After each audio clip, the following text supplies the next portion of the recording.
Hi class and welcome back to our classroom. Ako po si Madam Salinel at isa po akong teacher na nakabase dito sa Philippines.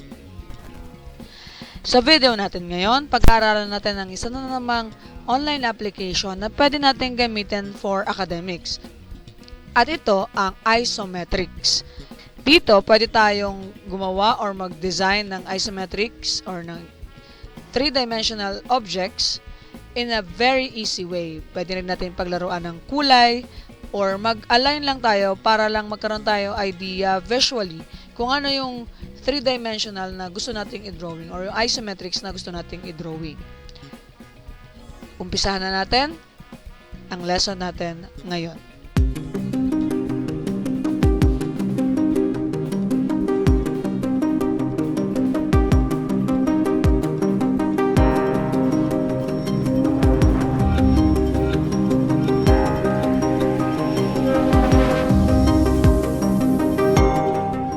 So, to begin, na tayo ng bagong design dito. Okay, so clear muna natin yung area. Okay, so punta muna tayo dito sa ating first icon kung saan magse-setup tayo ng grid. Okay, so for smartphone, so pwede siya sa smartphone or pwede siya sa desktop. For this video, desktop yung gamit natin. So, kung gumagamit po kayo ng smartphone, itong unang bullet yung ating i-check. Okay? Or custom width and height, kung gusto natin baguhin yung ating width and height.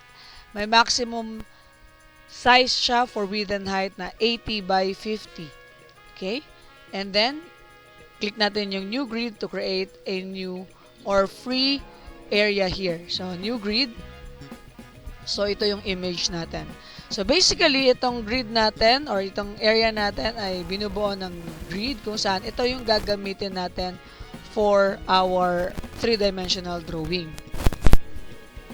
Okay, so mapapansin natin, ito ay naka-angulo na. Okay, so pag tinignan natin yan, may sukat na po yan.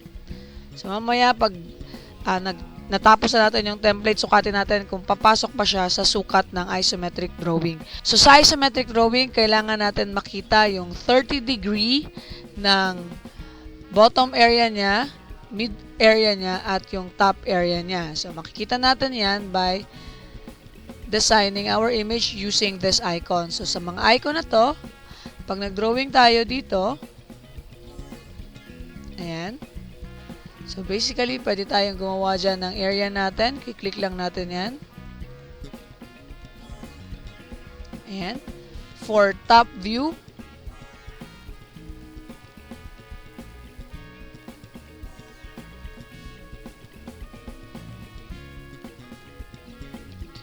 for side or front view. By the way, ang isometric drawings ay composed of the three views here. So, meron tayong top, meron tayong front, and meron tayong side view. Or vice versa. So, ito yung top, ito yung side, or ito yung front. So, basically, ito yung image natin. Now, kapag gumagawa tayo, itong mismong image natin, bago tayo mag-layout, ay pwedeng palitan ng color. So, halimbawa, select natin ito. Ayan. So, mag-i-introduce sa atin ng CSS color. Pwede natin i-click ito para magkaroon tayo ng idea ano ba yung CSS colors. So, pag-click natin yan, lalabas yung site na ito kung saan pwede natin magamit itong area na to. Okay? So, pwede natin i-copy and paste or kung kabisado na nyo naman yung RGB or yung hex natin, yung hue, saturation, lightness, pwede rin naman. So, RGB muna tayo para mas madali natin ma-picture. And then, balik natin dito. Paste natin. And then, i-click natin kung ano dito sa area na to yung gusto nating paggamitan. So, halimbawa ito. Ayan yung color niya. Wait lang, ulitin natin. Ayan. So, palitan natin halimbawa yung number. Select natin yung image. So, ito yung kulay no code na ginamit natin. So, 255-200-153. So, ibig sabihin, ng RGB natin, red, green, and blue. Okay, so 255 is the maximum number. Kapag nag 255 tayo sa lahat ng numbers na to, it is basically a total or a maximum number for RGB, which is white. Okay? So, kaya tinitimpla natin siya depende sa prescription natin or sa gusto natin kulay ng ating shape. Ayan. So, gawin din natin dito.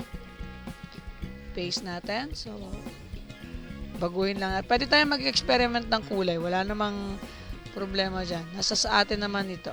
Okay? Then, click natin. So, ayan yung kulay niya. So, gawin natin.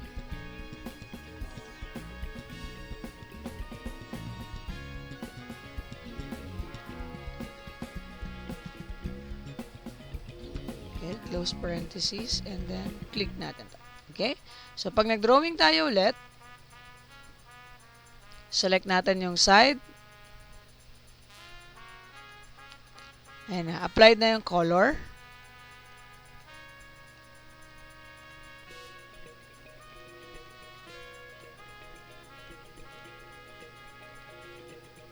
Then yung top view.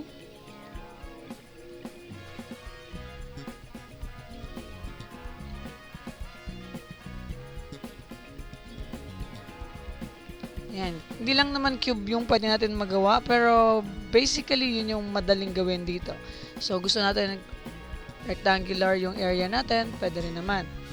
And then, in front naman. Okay. Ulitin natin.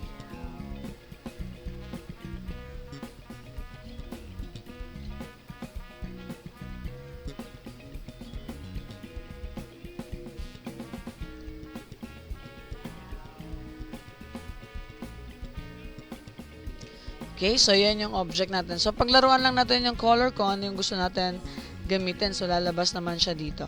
Ultimo yung background, pwede natin palitan. So, by default, naka-white yan. 255, 255, 255. Kung papalitan natin siya. So, kung halimbawa, gagawin lang natin blue. So, isi-zero natin yung 255. Tapos, light blue lang yung gagamitin natin. Sa bababaan lang natin. Hindi natin ilalagay na 255. And then, i-click natin ito. So, yan yung blue niya. Okay? So, darker pa rin dito, no? So, hanap tayo ng mas mababa pa. Try natin kung magbabago nga. Kung halimbawa, 50 lang. Ayan. Nagda-dark siya lalo. Okay? So, taasan natin. Tingnan natin. Baka baliktad lang yung pagkakalagay natin ng number. Gawin natin 200. Ayan. So, nagla-lighten up na siya. So, baliktad yung ating numbering kanina. So, gawin natin 225. There you go. Okay? So, pero kung settle naman tayo sa original nating color kanina, which is 255, for the sake of this video, white yung gagamitin natin para makita natin yung design natin na nilalagay. Ayan. Close lang natin ito. Okay? To know more about isometrics, pwede natin i-click yung icon na to kung saan ipapakita nila yung descriptions, yung definitions, and other things that you can do in this application. Okay? So, ayan po. So, to save this work, i-click lang natin itong icon na to download this image. Ayan. So, nung na-download natin, ito yung itsura niya. Okay? So, with this, pwede na natin kunin yung link, tapos ipadala natin or submit natin, or pwede natin itong i-print, i-crop, and then ito yung final design natin for isometrics.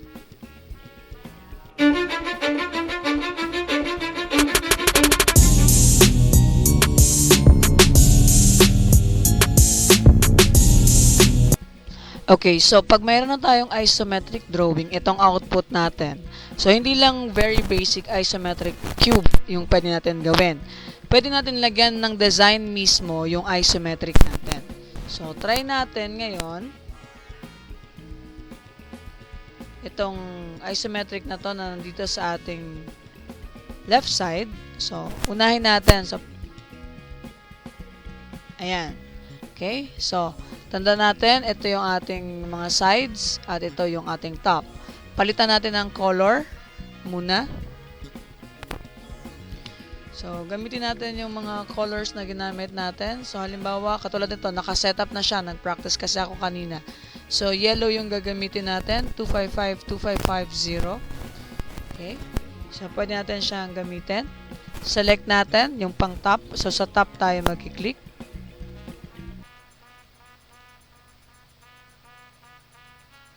Select natin yung sa side.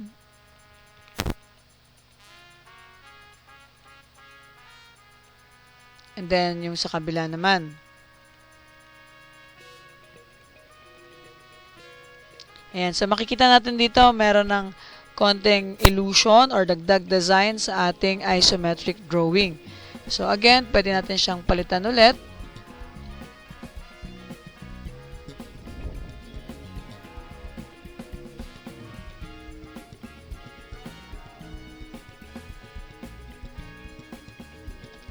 Compare na lang natin to para mamaya.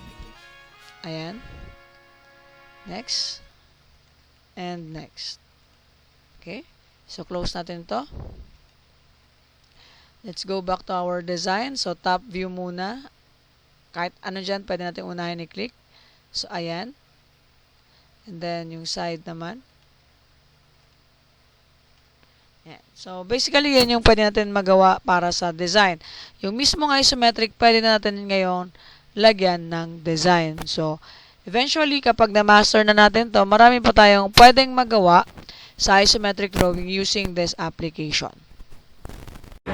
Maraming salamat po sa panonood at kung nagustuhan ninyo ang video natin ngayon, pakiclick na lang ang like button at i-share na rin para marami pang maabot ang ating klase.